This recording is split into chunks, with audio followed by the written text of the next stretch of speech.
प्रदेश का लखीमपुर खीरी इस वक्त सुर्खियों में छाया हुआ है। निघासन कांड में जहां अभी लड़कियों की चिता अभी तक शांत भी नहीं हुई थी, पुलिस प्रशासन की कार्यशैली पर बट्टा लगाने वाली एक और तस्वीर सामने आ गई।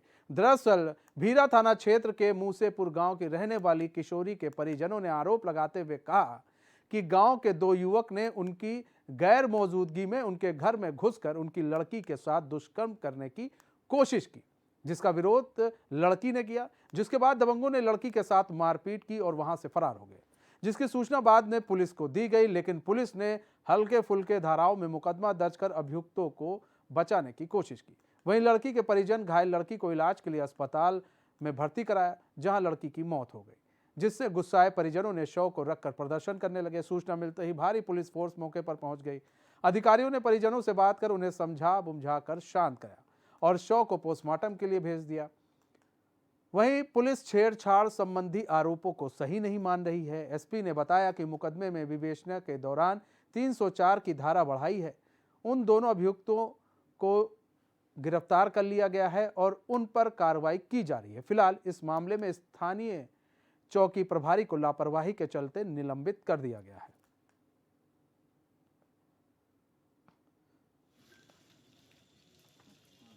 कि उस लड़की के घर में घुसकर उसके साथ दुष्कर्म करने की कोशिश की गई और जब परिजन पुलिस के पास गए हैं तो पुलिस ने कोई भी उस पर एक्शन नहीं लिया और उसको जब मारा पीटा गया है, लड़की हॉस्पिटलाइज्ड हुई है और उसका ट्रीटमेंट ढंग से नहीं हुआ है, तो आज हम लोग उसकी पीएम कराने के लिए यहाँ पीएम हाउस में यहाँ खड़े हैं। ये बहुत दुर्भाग्यपूर्ण है।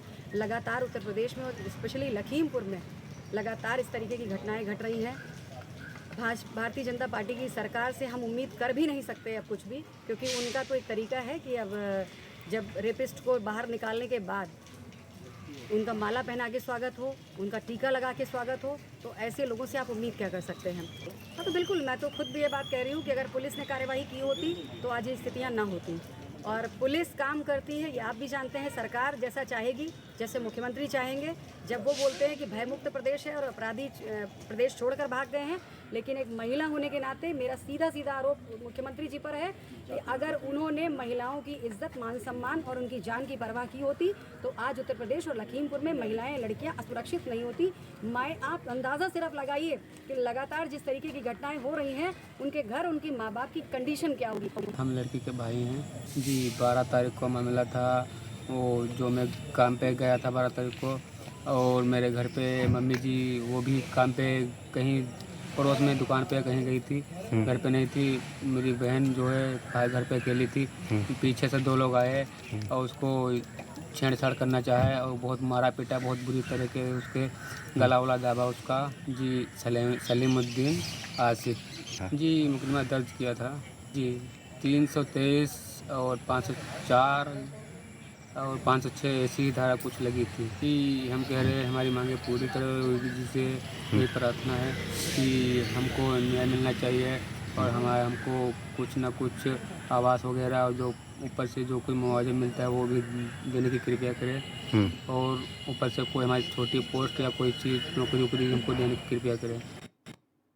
हमारे साथ हमारे संवाददाता शहनवाज गौरी जुड़ चुके हैं। शहनवाज, निघासन का मामला शांत नहीं हुआ था, लड़कियों की चिता अभी शांत नहीं हुई थी, एक और मामला लखीमपुर खीरी से सामने आ गया है। क्या है पूरा मामला और पुलिस पर फिर से सवाल उठ रहा है?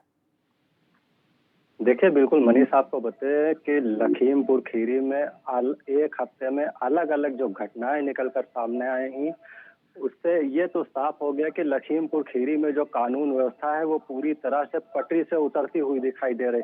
क्योंकि आपको बता दें कि अभी यहाँ पर मोहम्मदी में एक नाबालिग लड़की के साथ 5 लोगों ने दुष्कर्म किया था। उसके बाद ये निघासन की घटना सामने आई, जहाँ पर 2 दलित नाबालिग लड़कियों के साथ में दुष्कर्म किया और दुष्कर्म के बाद उनकी हत्या कर दी गई और उनके शवों को पेड़ पर लटका दिया गया। उसके बाद फिर ये वो मामला ठंडाता नहीं है। उसके बाद फिर यह घटना निकलकर सामने आती है, जहां पर दुष्कर्म करने का प्रयास किया और उसके बाद जब वो असफल हुए तो उसके ऊपर धारदार हथियार से हमला कर दिया।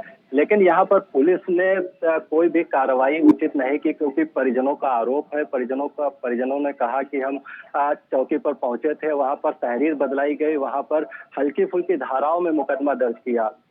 अब उसका इलाज के दौरान उसकी मौत हो जाती है। उसके बाद लगातार जो परिजन है वो शव रखकर हंगामा करते हैं। आज उसका पोस्टमार्टम हुआ है। जी। अच्छा, सबसे बड़ी चीज़ यह है शहनवाज कि जो पुलिस प्रशासन है, पुलिस प्रशासन इन सब मामलों पर इतना संवेदनहीन कैसे हो जाता है? अगर कोई परिवार, कोई पीड़ित उनके पास पहुंचता है तो फिर उस पर कार्रवाई क्यों नहीं की जाती? ये सवाल उठने लगे हैं। इस पर डीजीपी को सोचना चाहिए। भले ही आप वहाँ के थानाध्यक्ष को या फिर वहाँ के एसएचओ को, यहाँ के अधिकारियों को आप निलंबित कर दें, उससे काम नहीं होगा। ऐसे लोगों को भी दोषी करार देना चाहिए और ऐसे लोगों पर भी कार्रवाई होनी चाहिए। जो कार्रवाई एक बलात्कारी के लिए होती है। क्यों? क्योंकि उसमें शामिल ये भी होते हैं। अगर ये कार्रवाई कर ले तो वो लोग, ऐसे लोग खुले सांड की तरह घूमे ना। जी बिल्कुल मनीष, आपको बता दें कि जिस तरह से जो घटनाएं होती हैं तो कहीं ना कहीं पुलिस भी इसकी जिम्मेदार होती है, क्योंकि जब प्रथम दृष्टया जब ये मामला आया था तो पुलिस जो परिजन है उनका आरोप यह था कि चौकी प्रभारी ने तहरीर पर बदलवाने की बात कही थी और तहरीर बदलाकर जो है छूट-मूट धाराओं में मुकदमा दर्ज किया था। तो कहीं ना कहीं पुलिस भी सवालों के घेरे में आ जाती है। और जिस तरह से उत्तर प्रदेश में लगातार जो महिलाओं और बेटियों की सुरक्षा को लेकर तमाम दावे किए जाते हैं, वो और दावे सब जो है धाराशाही होते जमीनी नजर आ स्तर रहे पर। हैं। महिलाओं और बेटियों को लेकर जो भी दावे किए जा रहे हैं राज्य सरकार की तरफ से, उत्तर प्रदेश के, सब धाराशाही नजर आ रहे हैं। शहनवाज गौरी हमारे साथ जुड़